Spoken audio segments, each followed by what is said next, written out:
They called it the perfect murder. No weapon, no witnesses, no motive anyone could prove. Just a missing husband, a grieving wife, and a town full of questions. For 10 years, everyone believed it was just another tragic disappearance. Until one cold winter morning, when a letter changed everything. This is not fiction. This is a true story of love, deception, and a murder so carefully planned that it fooled everyone. It began in a small town in Oregon, USA, in 2008. Michael Reed, a 42-year-old carpenter, was known for his kind nature and quiet charm. He lived with his wife, Laura Reed, a local schoolteacher admired by everyone. To outsiders, they were the perfect couple, married for 15 years, no children, but deeply devoted. Neighbors saw them gardening together, laughing on their porch, waving at passing cars. But behind those smiles, something was breaking. In late October, Michael disappeared. Laura told police he'd gone on a solo fishing trip and never returned. His truck was found near a lake, the keys still in the ignition, no signs of a struggle. For months, search teams combed through the forest, divers searched the lake, nothing. Everyone assumed the same thing: Michael had drowned. A funeral was held without a body.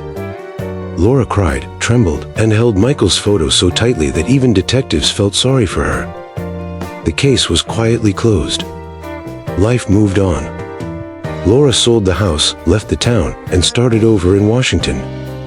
Years passed, she became a principal, respected and admired once again. She never remarried, always wearing her wedding ring, always saying she still felt Michael's presence. Until one day, 10 years later, a letter arrived at the local sheriff's office. No return address, just one line written in shaky handwriting. "You buried the wrong man." Detectives reopened the file. They tracked the letter's origin to a postbox 50 miles away. No fingerprints, no DNA. But the timing was strange. It came exactly 10 years to the day after Michael's disappearance. Investigators went back through old photos, witness statements, and bank records. That's when they noticed something small, but chilling. A life insurance policy worth $500,000 filed 2 weeks before Michael vanished. And the beneficiary? Laura Reed. When detectives visited Laura, she seemed calm.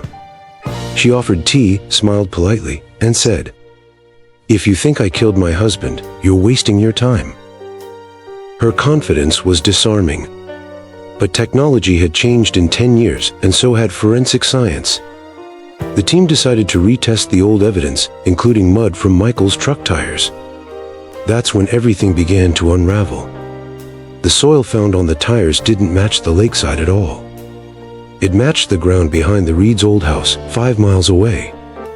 Police got a warrant, and soon they were digging behind what was now someone else's home. At first, nothing. Then a shovel struck something solid, wrapped in plastic and buried under a decaying wooden floorboard.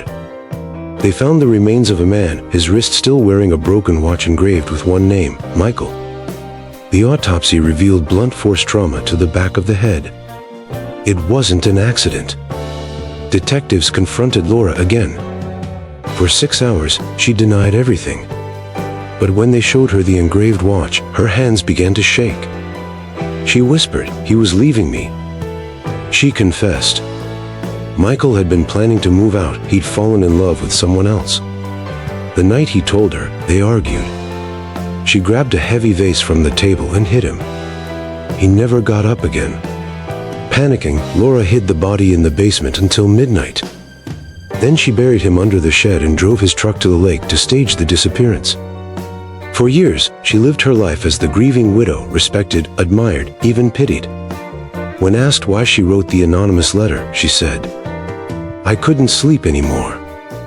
He visits me every night." Laura was sentenced to 25 years in prison. The town that once pitied her now whispered her name like a curse. Reporters called it the perfect murder because for 10 years, she fooled everyone. But in the end, it wasn't the police or science or evidence that exposed her. It was her own guilt. Like, share, subscribe.